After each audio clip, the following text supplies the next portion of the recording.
Antes aquí en el pueblo no había luz. Mi papá nos llevaba al monte y decía, pones tu mano así, al frente, decía. Y de acuerdo a cómo vayas sintiendo la distancia, de acuerdo a cómo vayas sintiendo todo lo que tienes alrededor, no necesitas luz. Tú puedes caminar y llevar tu mano siempre enfrente. Y siempre la llevo conmigo.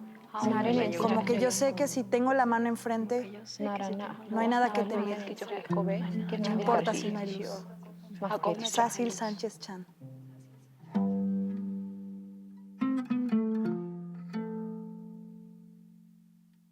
Anao, bagintik tashkae kilione, bagantik chabal. ¿Sabes? A veces siento que estoy y no estoy. El telar de mi familia, el de toda la vida, se encuentra atado justo al árbol que creció como nosotros en el patio de mi abuela. Un telar de color negro, pegado al suelo con una piedra. Su cinturón llega hasta los 2 hilos atados justo al árbol. De niña, me gustaba meterme en el triángulo que se formaban con los hilos. Little Shah, decía. Aunque mi abuela me regañaba, que hacer eso me ponía gorda. Mi abuela usaba una lanzadera, como un machete, largo y ovalado. Lo pasaba de un lado a otro y hacía fuerza para apretarlo. Ese telar es un poema que dejé inconcluso. Me hubiera gustado aprender a tejer, ser artesana, pero no me tocó. Además, no me llamaba. Pero ahora entiendo que hilar el telar es como forjar la vida. Aunque a veces se aprieta, y con cada golpecito que la vida nos da, nos vamos armando, nos vamos creando. Y todos esos hilos de colores van formando la vida.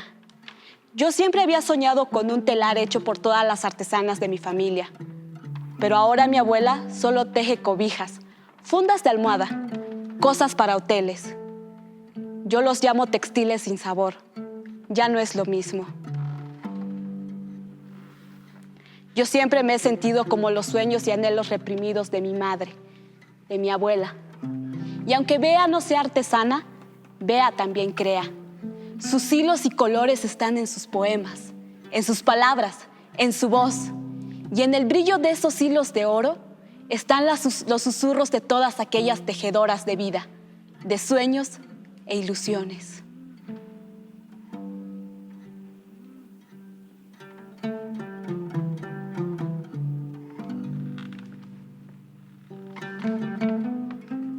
El padre de mi madre no tiene rostro, no cumple años ni se hace viejo.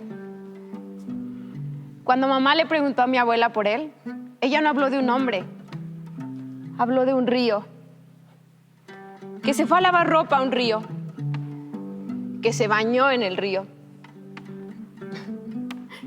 Y que de esa acción tan inocente, mamá empezó a crecer en su vientre. Para mamá es difícil concebir que ella nació del agua. Aún con los años, no me deja bañarme sentada. Queribe usran, Lubia, te delicada alguna. Hay que sentarse así, como en cuclillas, para que el agua no nos entre ahí. Porque si el agua entra, nos penetra y nos fecunda. Y panza. Mis padres no saben por qué me llamaron Lubia.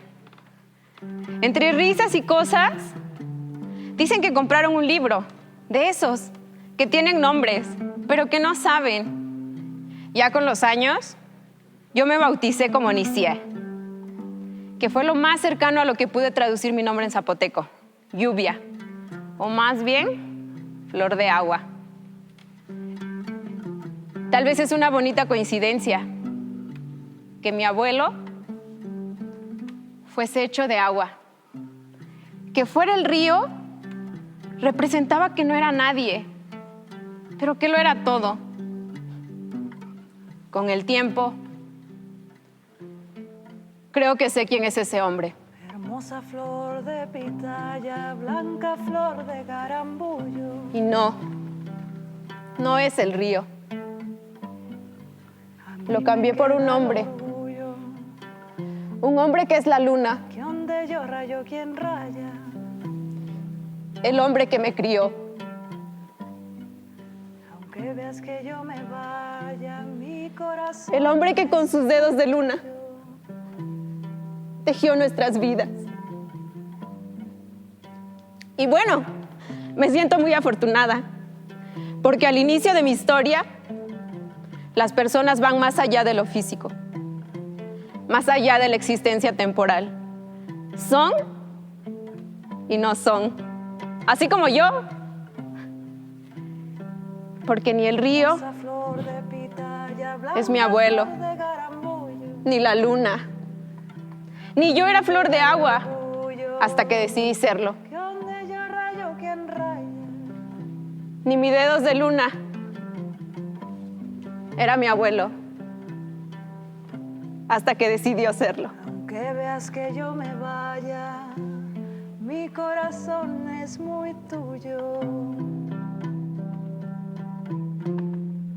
No se sientan mal por mí. No quiero que me tengan lástima. De chiquita me gustaba hacer enojar a mi mamá. Ya era bien teatrera desde entonces. Le decía, ¡me voy a matar! Y me subía corriendo al techo. Siempre me ha gustado el peligro. Me agarraba de la antena y la hacía, sí, y se veía todo el pueblo. La secundaria, el gimnasio, el panteón. Siempre me llegaba como la melancolía, el silencio. Por lo regular la casa se sentía sola. Mi mamá era muy callada, aún más al final. Ya yo de grande me acercaba y le decía, ¿cómo te ayudo? ¿Te traigo un café? Ya sabía yo que le tenía que poner canderel, pero yo siempre tonta, le ponía un pan y sabía que no debía. Pero lo mío era hacerla sentir bien. Me gustaba acostarme con ella. Le decía, ¿me haces piojitos? Además de que sí tenía piojitos. Le decía, ¿me quieres?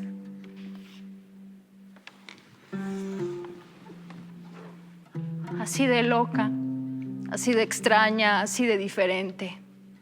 Así te quiero. Decía ella que cuando sus hijos estaban en la panza ya sabía cada uno cómo iba a ser. Y que yo iba a ser tremenda, que iba a ser diferente. Tú vas a ser Rimuame, soñadora. Ahora que mamá murió, platicábamos de que justo logramos lo que ella soñaba, lo que ella no pudo. Un título, una escuela. Y ahora pues que me voy de actriz.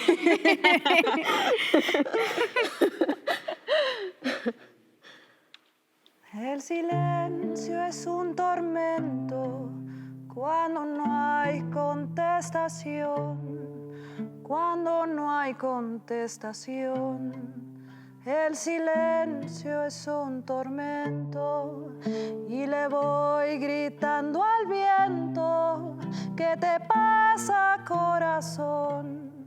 ¿Qué te pasa, corazón? ¿Dónde están tus sentimientos?